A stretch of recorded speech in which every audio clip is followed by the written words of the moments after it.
If you don't know me, my name is Matthew Igami. I am the program coordinator here for the Culinary Arts program. I teach this semester our Fundamentals of Cookery class and our externship class. I've taught just about every class except for baking and dining room, though, in my time here. So I've been around, okay? And so the next person I want to introduce is Haley is with the Hawaii Culinary Education Foundation. Okay, if that's most of you. How many of you took culinary in high school? Good amount of you, right? So many of you, whether or not you know it, have interacted with Haley or at least her programs, right? So one of the things that Haley does is she connects the industry and the chefs to the culinary education places around the island, right? So many of your high schools that you came from were paired up with various chefs that would come out for different days. Haley's been partnering with us for a long time, 20 years now, and so Haley's foundation is actually the one that pays for all of this to be put together. So please welcome Haley Matson Mathis.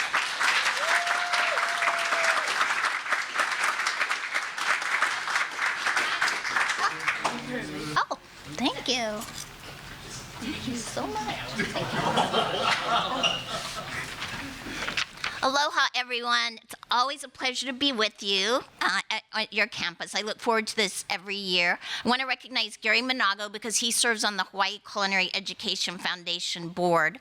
And our board and our foundation is dedicated to the future of culinary, which is all of you that I'm looking at. You're what we hope one day will be up presenting a program or doing a class or sharing your talent with the next generation who's coming up behind you. And our mission is to provide educational programs at all of the Hawaii community colleges. Yesterday I was in Kona at their campus, and we were doing fish butchery, and we do programs at each of the campuses throughout the islands, as well as a chef mentoring program and master classes for working cooks and chefs. And our belief is to raise the bar for culinary and education in Hawaii, and all of you are getting a great education here at the Leeward campus, and we just want to add value to that with what your chef instructors recommend that we bring to your program. One of the things on the evaluations in the past that we've noticed after our programs are that many of you have been interested in bakery and pastry and wanting a program on that topic. So that's what we brought to you today.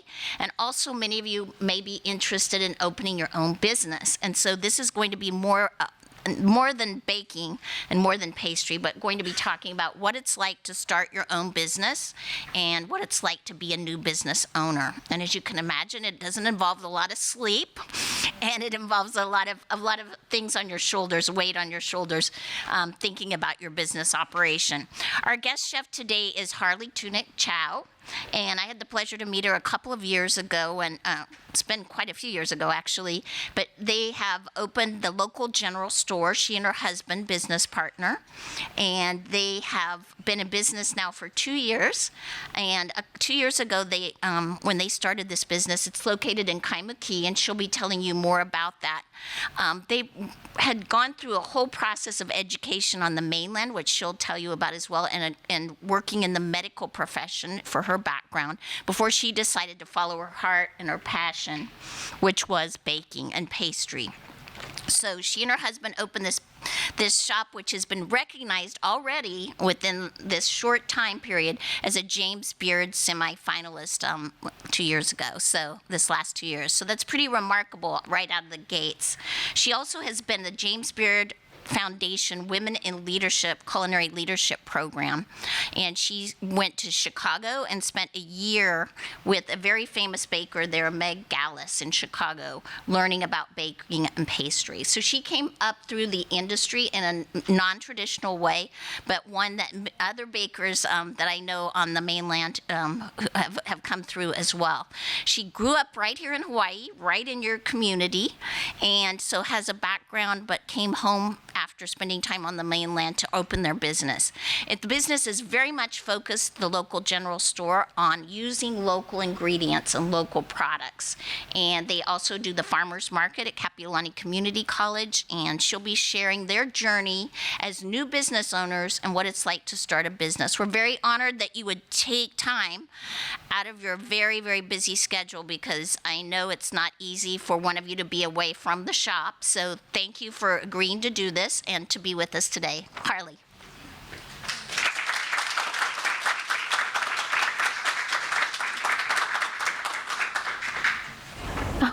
Thank you. Okay, can everyone hear me okay? Okay. Hi, thank you for being here. Thank you, chefs, for having me. Haley for setting this all up. Team for making sure that they can hear me. All good? Okay. So as Haley mentioned, I am from the local general store. How many of you have heard about it or been there, lucky enough to go? Awesome. So we like to say that we're a part whole animal butchery, part bakery, part market, and all love. Butchery, bakery, market. So we always envisioned ourselves as a little mom and pop shop, one that you would find back in the day. I'm 35, if you guys were wondering. I'm just going to share that with you right now. But me and my husband envisioned a store where you can go, you can find random stuff, but our focus was always promoting our local farmers and our local ranchers. So the butchery side, my husband runs that. He's a whole animal butcher. He was also born and raised here, but he went to Berkeley to work at a whole animal butcher shop. At our shop, we bring in whole carcass animals, so beef, pork, chicken, lamb, all from our farmers and ranchers in Hawaii. Our beef comes from Oʻahu. How many of you know that we have beef on this island? A lot of people think that all our beef comes from Big Island, but we've got really good beef right here in our backyard. Our pork comes from Waianae Mountain View Farms. Our chicken comes from Waialua, J. Ludovico Farms. And our lamb, we get in once a month. That's the only animals that come off island, and they come from Maui or Big Island from First Gate Farms. Does anyone know why we have to acquire lamb from the outside islands? We would love to get it on Oʻahu. So we don't have a slaughterhouse that services ungulates or small rudimentary animals. So all of our carcasses that we bring into the shop has to go through a USDA slaughterhouse, and we don't have one here on Oʻahu. But there are plans, they are working on it. We're really excited about it. So our bakery side, which is my side, we mostly focus on croissants, pastries, pies, and all our croissants that come out from our bakery side is focused on one, if not more, local ingredient. So nothing will come out unless we are featuring a farm that we work with. And I think this is really special. My team might find this challenging and they might want to shoot me sometimes, but I think it makes us really creative, and we find what we get from the farmers.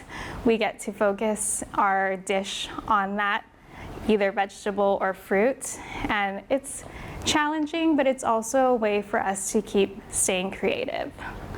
And we like to call ourselves a market too. We work with a lot of local vendors, a lot of other local producers that come and share their products in the store with us so that we can be a one-stop shop.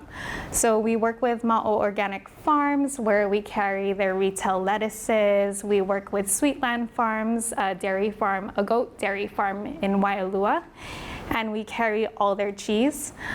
So people can come get their pastries in the morning, they can get their meat that they can cook for their families at night, and then they can get salads and cheese and tomatoes from Whole Farms.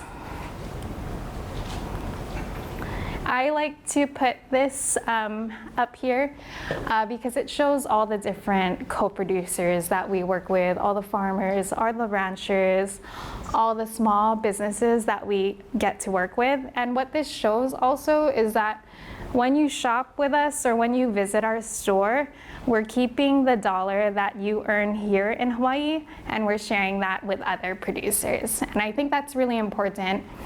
We're really passionate about that because, as you may know, Hawaii imports about 80 to 90% of our products in. But we have all of this growing here, so why not support that? Are you folks working with any of these here? Any farmers, ranchers? We're gonna fix that, yeah. Okay, I'm not sure if you can see this, but the goal of the business, can you still hear me? Okay, the goal of the business, a lot of people go for viral products. We never wanted to be that. Yes, it helps the business, but we like to tell our employees, we like to remind each other all the time that what we do it with intention. So who we source from, what we're putting out, all the products that we put out always comes from a place of intention. So I will tell you a little bit about us. The butcher and the baker, no candlestick maker though. We are both born and raised on Oʻahu. Jason, he did go away for a bit, but he ultimately graduated from the University of Hawaii with his BS in Bio. I was, like Haley said, I was raised just in Kunia. I went to a small Catholic school just 5-10 minutes away from here in Palisades. My grandparents were in Palisades, so it was easy for them to come and pick me up after school while my parents were working. I studied biology with a neuroscience minor. The ultimate end game for me was I wanted to be a therapist for old people. I love old people. I think they have great stories. You can learn a lot from them. So on that path, I was working for a nonprofit that actually helped isolated elders in San Francisco. Have any of you been to San Francisco before? Okay, so a lot of the buildings are high. As we get older, it's harder to walk down the stairs. It's harder to walk down the stairs for me right now. But a lot of these elders become shut-ins. So this program, it helped people, it set up volunteers to go and visit the old people, the elders, our kupuna. And we brought them food, we spent time with them, we talked with them, and for them, that meant the world just to have someone come and visit them. I digress. It was a really great part of my life, but now I'm just nourishing people in a different way. That's what I like to tell myself. And as I was working at the nonprofit, I had a coworker who kept instigating me to go and find my passion, go and bake, because I would bring in pastries for my coworkers. And so it was easy for me to rebel being away from home. I was living in San Francisco. My parents didn't know I was doing any of this. I'm a first generation Filipino, so the ideal world for me was to go study my MCATs, go to medicine, be a doctor.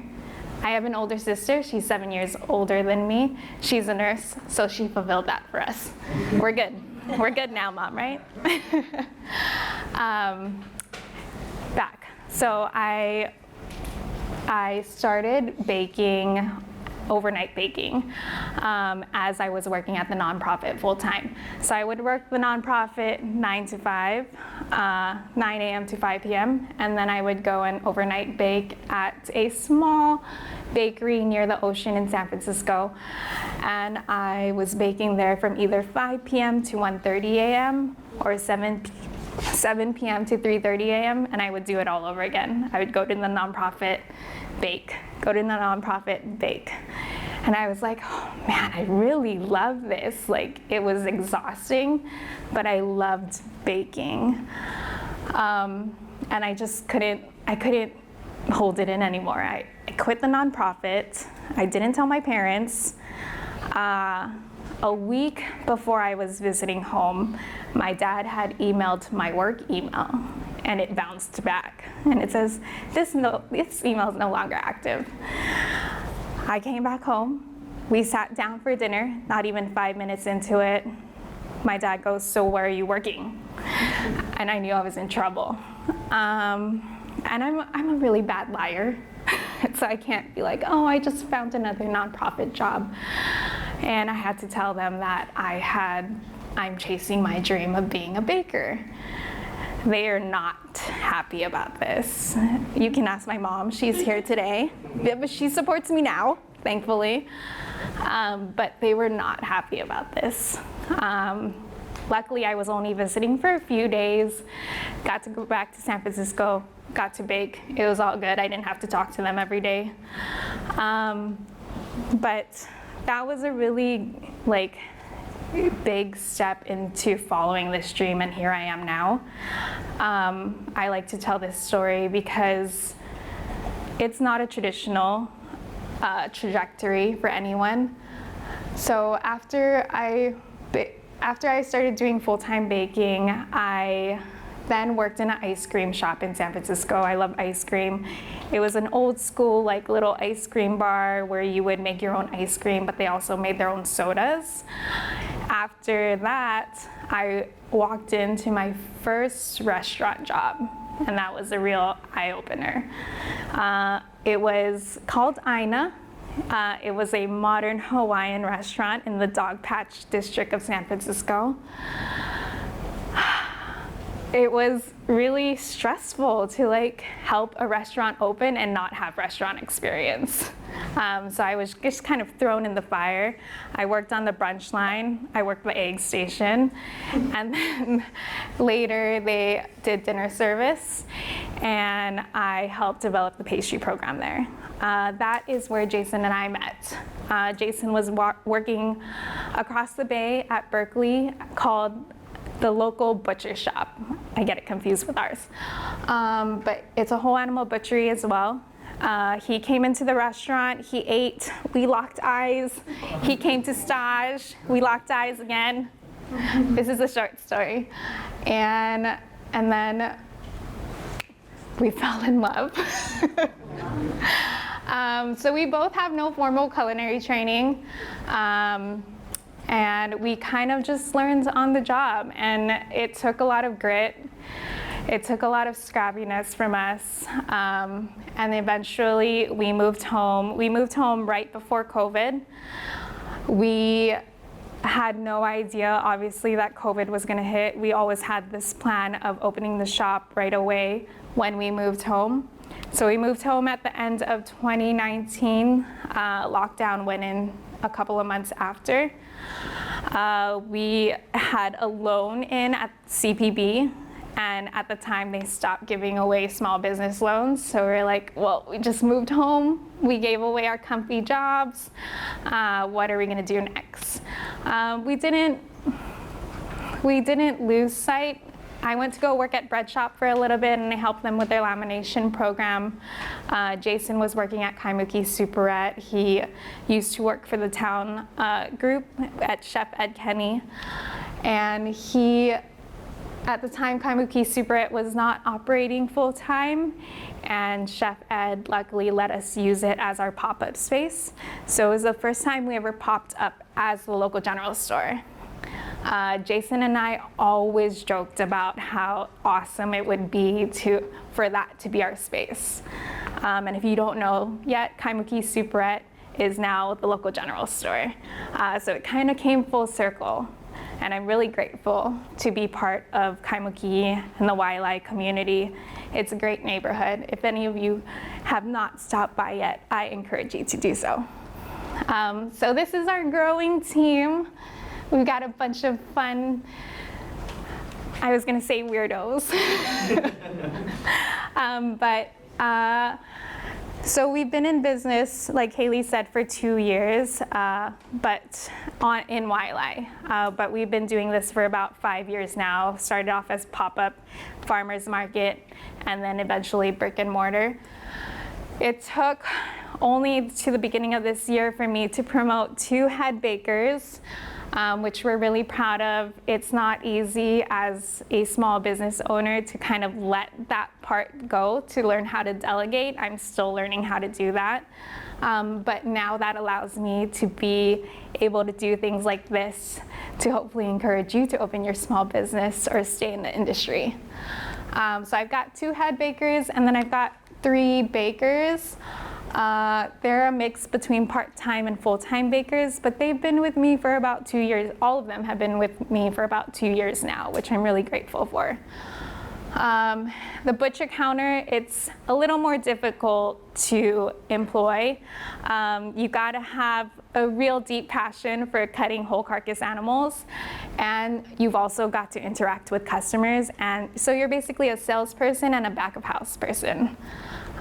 So it's mainly Jason, and he has one full-time butcher. Has anyone watched the Bon Appetit video of my husband on Spam? I encourage you to watch that also. It's on 1.2 million views, so let's keep that trending. And then we've got 2 value-added production people. So what is that? Because we're a whole animal butcher shop, we don't like to waste. Nose to tail butchery, you're gonna end up with trim as you're cutting retail cuts for the case. And what we do with that trim, we make our own stocks, we make our own grab and go items, so easy for customers to just kind of grab it out of the fridge and cook it or warm it up for dinner. So that's beef and kalo stew, we've got chili, we got ragu. And then we also make our own pâtés, terrines, spam, our version of corned beef hash, all with local products. And then we also can't forget our 3 part-time cashiers. This is just a little clip of our day in our life. We have an 1,100 square foot space. It's a very tiny space for the amount that we do. So we're really proud of the way that we kind of all ebb and flow with each other. On one side, we have our bakery, and then on the other side, we have our butchery. It's a very open kitchen, and that is kind of our intention to make it as transparent as possible. The customer can see what we're doing. The customer can see the whole carcass animals. We have a walk-in that's right behind Jason here, and it has a window. So as you walk in, you can see the whole carcass animals hanging. Just some pictures of our products. This is our famous char siu croissant. So all the products that we also put out, like I said, we do with intention. So it kind of has a story. I think that's your best products come out when you kind of connect with the food that you're producing. The char siu croissant, it came from, we put out a new menu during Lunar New Year, and everyone knows manapuas. This was our version. We were like, why not put that into a croissant? So we make our own char siu glaze. The roast pork comes directly from our butchers. So they take it from the whole carcass, they smoke it, and they roast it for us. And then we slice it, and we put it into the croissant with some pickled mustard greens. It's very delicious. I also like to think about texture. Along with the memories, I love texture, so I like the croissant, and as soon as it comes out of the oven, we glaze it with our char siu glaze. It's kind of like that sticky, tacky, crunchy, and then on the inside you have the meat as well as the pickled mustard greens, which adds some chew. Again, with the intention, so on the right hand or your left hand side is our black sesame butter mochi Danish. We all grew up eating butter mochi, and this is something that we always constantly have on the menu. It just rotates flavors based on the season. So we bake a butter mochi into the croissant dough. So again, texture, we got the chewy mochi, the crunchy Danish, and then on top, on this one, we have black sesame pastry cream, we have bruleed bananas, and then some whipped cream. Our ham and cheese croissants, which we've made mini versions for you folks today. Again, the ham comes from Mountain View Farms, which we smoke and process in-house, and then we put Gruyere cheese inside as well. So this is our walk-in. It's small but mighty. This is Jason cutting down a beef carcass. So we get in the beef quartered. It comes right through our doors on a pallet, and the butchers have to carry it up into the walk-in. And then we've got some things dry aging up top there. And then this is just a plate of kalbi. We got some top sirloin, I believe this is a flat iron right there. Okay, and then today I wanted to, I love flaky, crunchy stuff, and I thought this would be a good like segue. We're coming up into the holidays, which is our busiest season. It's also the best time to make your profit as a business, and I thought it would be a fun little demo to show you how we used to do our pie dough, but we started scaling, and so we had to adapt. So we used to make it by hand, where we would take all the ingredients and kind of do an inverse puff pastry, where we would manually use the rolling pin to roll the butter into the flour. My team was like, Harley, we definitely need to change that for this year because we want to double the amount of pies that we did last year. So can I get 2 volunteers? You. What's your name? Dated. Dated? Nice to meet you. Tegan. We met before. Okay.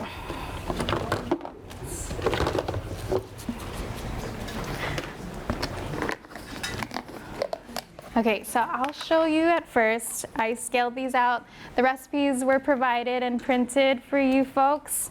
Does anybody know why we use vinegar in pie dough or some sort of acid? You get a prize if you guess correctly. We do it to prevent any like over gluten development. So it helps prevent any over gluten development, and it also helps with, it prevents or slows down the oxidation of the dough. Okay, so I'm gonna show you folks. Oxidation of the dough, what's that mean? When the dough oxidizes, it turns gray, yeah. I'll show you first, and then I'll let you guys get hands-on on this. I have the AP all-purpose flour, salt, and a little bit of sugar, not too much. We do a mix of Dairy Gold or unsalted butter, and then we also put a mix of European butter. We had to cut it. We used to do 80-20, but European butter is very expensive, but I love the taste of it. It's very good. It is very good. It is also very expensive. So this was a labor-intensive process that my team said, Harley, no way we're doing it this year like this.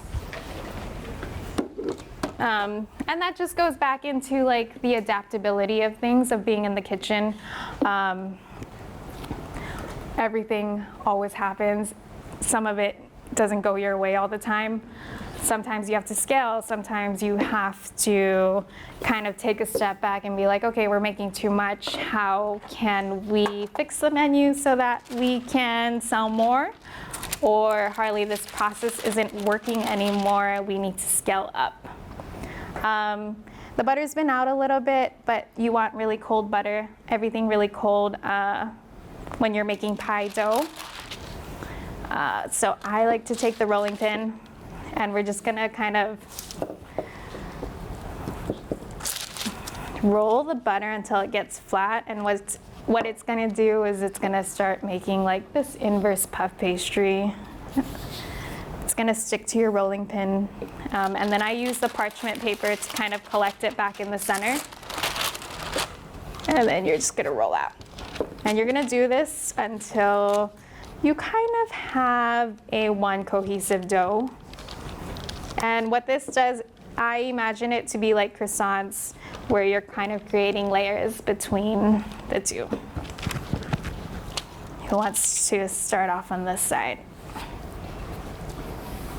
Okay, they're gonna rock, paper, scissors for it. You go. Okay.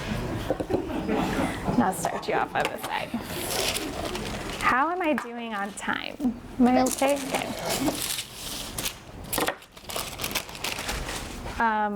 Are you folks making pie for the holidays? I usually try and avoid it at my house because my family always has me cook like everything. Well, for Thanksgiving, we make apple pie, but For apple pie. Okay. So in that recipe, I've also provided a Oʻahu custard pie. Does anybody know what Oʻahu is? Not breadfruit? Sweet potato. Yeah. In terms of, I'm gonna get on that. In terms of keeping up with our theme of always creating something local. So the Oʻahu custard pie was one of the first pies that I put out as part of the local general store. We actually source our pies or our Oʻahu's from Waiahole, and it was a very special variety. It came from the Mitayoshi family, which was part of the song The Sweet Lady Farm, The Sweet Lady of Waihole. She was part of that family. And that's why I love working with small local farms too, is you're not only perpetuating your own story, but you're perpetuating their story as well. Yes. So Tegan's almost pow. And then usually when we get to this point, we're gonna collect it. We're gonna let it rest so as to not work any more gluten. And then we would add our wets to the dough. Should gather it in the middle, I think. You're doing it also. All right. You're doing great. So again, we made about 80 pies like this last year, which was, it was feasible and manageable for us, but it wasn't the smartest way that we could make it. So now what we do is we put all our ingredients into a big KitchenAid mixer. We cut the butter a little bit bigger. We mix until everything comes together. We add our wets, but we still have really big pieces of chunks of butter in there. We don't mix it till it gets very little. And then what we do is we divide that dough up, and then we actually laminate it, which is why we leave the big pieces of butter in there. I love pie dough, and so I was a little sad to let this procedure go. And then Tegan, we're gonna stop there and you're good. Because I was scared that it wasn't gonna be as flaky anymore. But again, we adapted, and then we laminated the dough. And as you're laminating the butter, then it spreads out more, and which is why we leave it big when we mix it. Oh, let's let that dough rest a bit. And then your pow too, and we'll let that collect that, yeah. If the dough was a little colder, it would kind of break apart like this, which is what you want, still flaky dough. Yes. And then I got a bench scraper. So this year we are making, with this pie dough, we'll let this rest a little bit. I'll call you guys back up. All right. But you have to sit with your hands like that the entire time. So this year we are making our macadamia nut and pecan pie. It's our play on pecan pie. The macadamia nuts come from a small family farm on the Hamakua coast of the Big Island. I think they make some of the best macadamia nuts I've ever tried. And it comes in raw and it tastes great. We also subsidize with Ahualoa Family Farms, which is kind of a bigger macadamia nut farm. And then they come in little smaller piece sizes, which are good for the pies. And it caramelizes great as well. And then we are also working on a kulolo pie this year, which I'm really excited about. There's an overabundance of kind of frozen poi, so we're trying to find a way to make that into a custard pie, which Hawaii and local people love custard pies. So we're kind of making it our version by making a kulolo custard pie. And then one of our team members, she's gonna try and work on a kabocha mousse pie this year. So we're gonna try and offer 3 pies this year double our numbers. I kind of want to triple it, so I want to make about 200 pies this year, along with dinner rolls and other sides. This dough, I don't want you guys to work it because I don't want it to overdevelop. Do you folks need to wash your hands? Are you okay sitting there? I'll be fine. Okay. I don't know. I do have just like an end result that I mixed this morning at 2:30 in the morning because I love you guys so much. I wanted to be here. But these were the individual rounds too that I would make them, again, not efficient, but then we would then roll it out and then shape it into each pie tin. But now we're gonna use our countertop sheeter. We still use a countertop sheeter. We don't have enough money for a standalone sheeter, but we make it work. We pump out about 500 croissants on the weekends every day. And then we also do small things like this, the pie dough. And then we use our trim.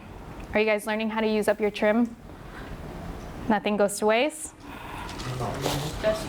Are you curious about how we use our pie trim and our croissant trim? Yeah. So that's a ulu custard pie that we also made last year. So instead of pumpkin, we use ulu. I love ulu. It was over-ripened ulu so that it's much sweeter, much more manageable to work with. And then we topped it with a pumpkin crunch streusel. And then this is a chocolate tea tart. Chocolate tea is a byproduct from when we make cacao nibs. So we took that product, we steeped it in milk, and then we made a chocolate tea tart.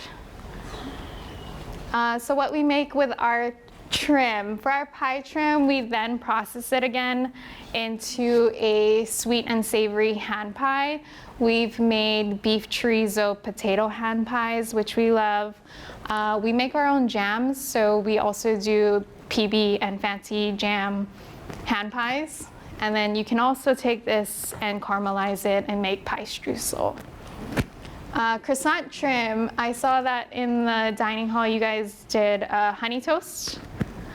So with our croissant trim, we make croissant loaves. So we take that, we braid it, we put it into a Pullman loaf, and then we slice it into about 1.25 inch slices, and we make our own honey butter. It gets nice and gooey and caramelized on the outside. And then we serve that to our customers. Some of the kids love it, but also adults, which I find very surprising. But I always tell people that I take it home, heat it up a little bit, and I serve it with ice cream, which was what you guys were doing. And then we also make croissant cinnamon rolls with our trim. So we'll take the trim, sheet it out again, and then we make our own cinnamon spread. And then we serve that with a vanilla bean cream cheese frosting. And then we've also made our own pesto. There's lots of local basil here. So we make our own pesto, and then we made little pesto buns with it. Any questions? Yes? What is the difference between the European butter that makes it so much better? So it's full fat. The dairy in Europe is just a lot better than the dairy in the States. It does have to do with how they treat their animal. There's also no local dairy cows in Hawaii. But yeah, I can't say either. It's a very sweeter, the smell is just different, and it's very full fat. So I know that right now you're in the process of stepping back from the current place that you've opened. Would you ever consider opening a second location somewhere else? Yeah. Sorry, can you guys hear in the back the question? Yeah, we're just going to repeat the question into the microphone real quick. Okay. Yeah, sorry. What was the question? Say the question again. So since they're in the process of stepping back from the place that they're at right now, would they ever consider opening a second location? Correct. So the question is, other than staying in the place they are at, are they going to open a second location? So That's always a tough question. One, I'm never stepping back. There's always so much to do. I do have 2 head bakers now, so I've actually kind of I've let them do their thing. It was hard for me to delegate at first and kind of let them lead on their own and find their own voice as well. But I have been a utility player for the past like 2 weeks, and what that means is I've been making Spam. I've never made Spam before. I help cut jerky sometimes. I've been working with our sandwich person to develop the sandwich menu.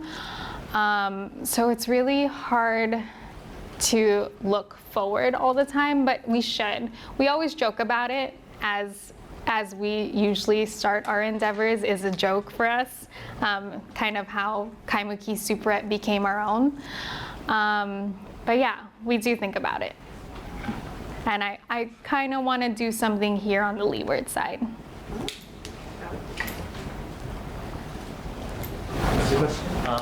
When you guys are looking, when you guys are hiring, what do you guys look for in your employees? So the question is, when they are hiring, what qualities are they looking for in their employees? That's a good question. So first, I judge you on what you come wearing. If you're gonna come in shorts, tank tops, I'm like, it's a joke for me. So if you're dressed well, long pants, it doesn't have to be anything fancy, but covered shoes, nice shirt, and you look like you didn't just roll out of bed, that's a good first sign for me. You come prepared, you kind of did your research about the place that you're going to, you know what they do. And that just shows me that you're excited, one, to be there, because I want people excited. I want people who are gonna share the same passions as we do. Those are 2 big things. And then really, rarely, it's rarely about your experience. I don't care where you worked at before. I mean, I do, I look at that. I look at how much experience you had, but really it's in the interview where we're talking and you're telling me about what your passion is, what you want to do. I don't expect you to work at my place all your life. I want to know more about you and your passion and what drives you. And then that for me tells me a lot about how you're going to perform at my space, and how then you're going to take what we teach you and use it to your advantage. I don't like to talk about our accolades a lot, and that's one thing that I'm learning to do, is to own it. But we were nominated for the James Beard semifinalists, so we didn't quite make it, but it's an honor to be on that list anyways, in our first year for Outstanding Bakery. So 16 bakeries across the nation are nominated for that. 4 make it to the finalists, and then 1 is the winner. So in our first year, it's crazy to think that we were even on that semifinalist list. I woke up one morning and I didn't even know the James Beard semifinalist list was coming out. It's always been a dream to be on it, I'm not gonna lie.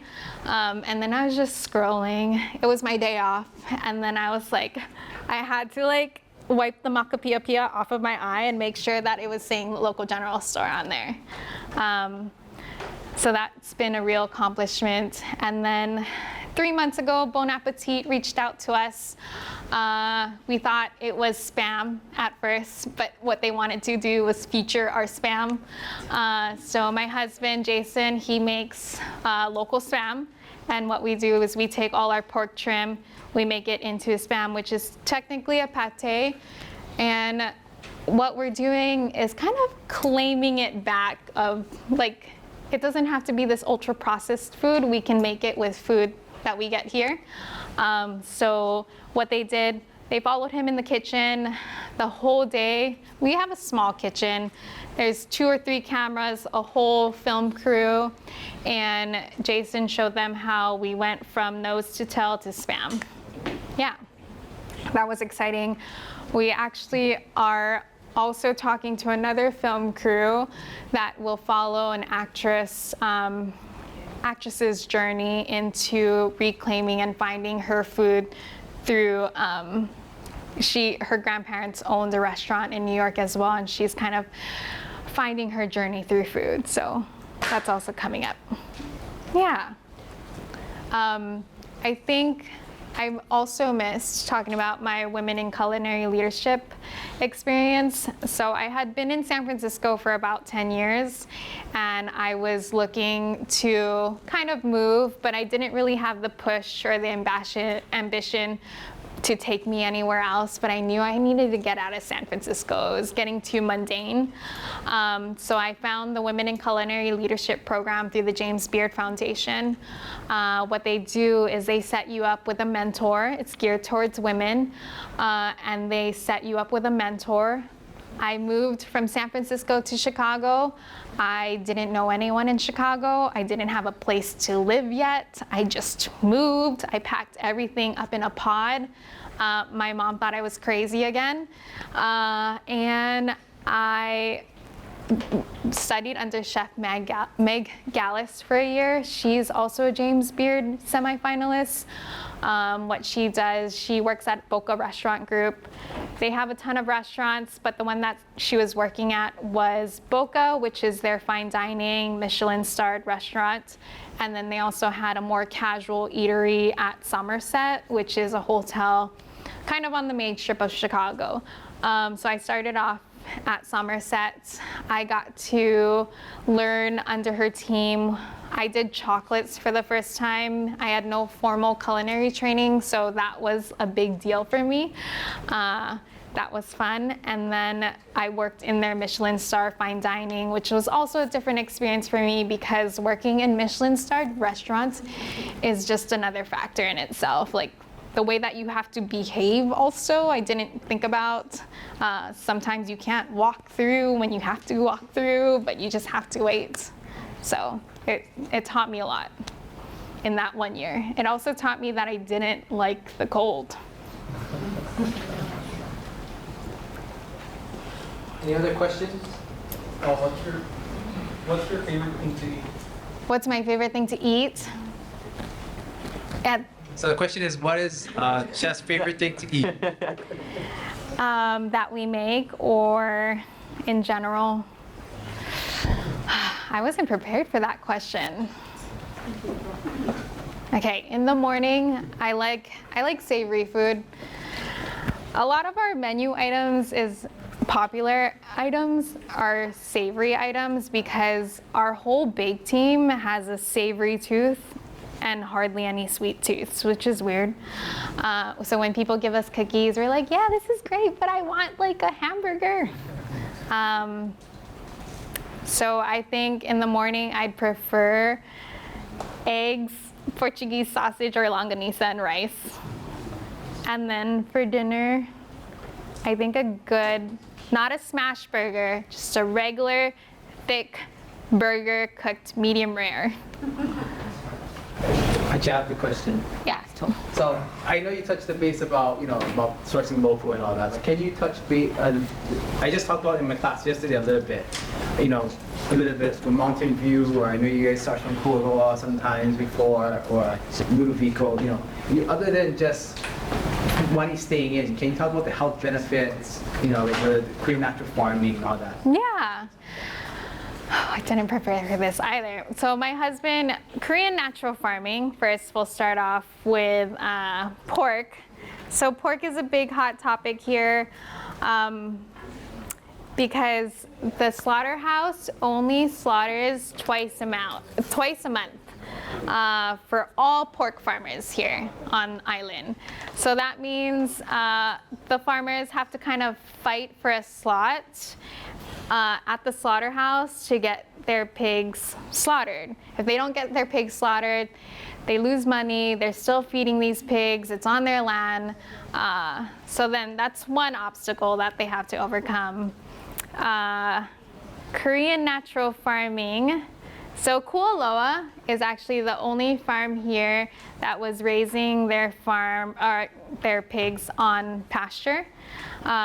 It's unheard of. It's uncommon here where pigs are actually roaming around on pasture. Pigs do eat grass, And what that does is they're running around, they're moving their muscles so that, my husband is so much better at describing this, but when the pigs are roaming around and using the muscles that they should be using versus being constricted into pens, the flavor of the meat tastes like what they're supposed to taste like. So when people talk about grass-fed animals being like gamey or having a different flavor, what you're doing is you're tasting the animal actually living a better life, is how I can put it. There's also Korean natural farming, which Chef touched upon a little bit. The pigs aren't fully on pasture, they're not running around, but there is more space in the pen for them. And what that does is it's supposed to secrete some enzymes where it kills off all the bacteria, so you're also not supposed to smell, it's not supposed to smell like a pig farm, usually. Am I hitting it? A lot of times there's no vaccines, no Yes. hormones, no steroids, no antibiotics. And then eating local in general, you just know where your food is coming from, and you know that your food is fresh. So when we go to commercial supermarkets, we don't know how much chickens are actually in that one chicken tray. It could be from a variety of chickens that make up that chicken tray, or it can come from one part of the continent or not. I stopped eating chicken for actually 5 years because I watched a documentary, don't do it unless you really want to know, of chicken farmers and their warehouses and how many chickens were constricted to this one space. And as I watched the documentary, the chicken farmer was walking through all these chickens and was just like picking up chickens that were sick and dead along with the living chickens. And that's what happens when you have a constricted space. The chickens are getting fatter, there's nowhere for them to walk around, they're confined, diseases spread that way. It's not an open air environment. So when we work with the local producers, we actually get to also visit their farms, see how they're raising their animals, see how they're raising or what they're growing and how they're growing it and what they're putting into it, because ultimately that's going to end up in us, and we want to eat better food. Okay, one more question. Someone had, let's get to that. What are some of the challenges you face working with What challenges? What are the challenges working with your husband? Turn off the recording. Okay, perfect. I was gonna say, you're so lucky he's not here right now. It's hard to bridge that or to make that line between business partner and now partner in life. We are still learning every day on how to do that. But I think, so the first part for me definitely was I was always comparing myself to him, and I was saying, I'm doing so much more than you. Not good. We have different skill sets, and he knows how to run his side and his operation. Sometimes I might have notes about it, but the way that I communicate that is not that you're doing it wrong. It's, hey, how can we do this better? That's one. And then also just making time for ourselves and not seeing each other as business partners all the time.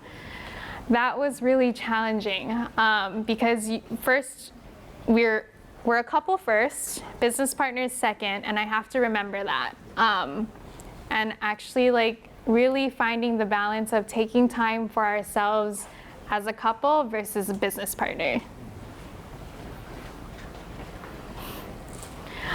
Okay, so thank you, Chef.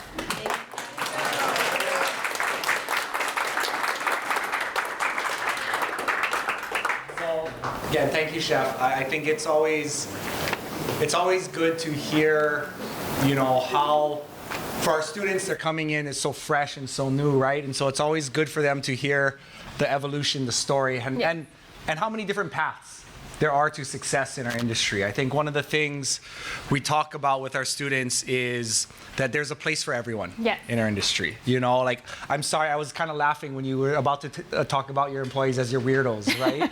But like, I love it. No, I love it, right? Because again, like, it's culture, it's personality, and I really believe there's a place for everyone. So thank you so much.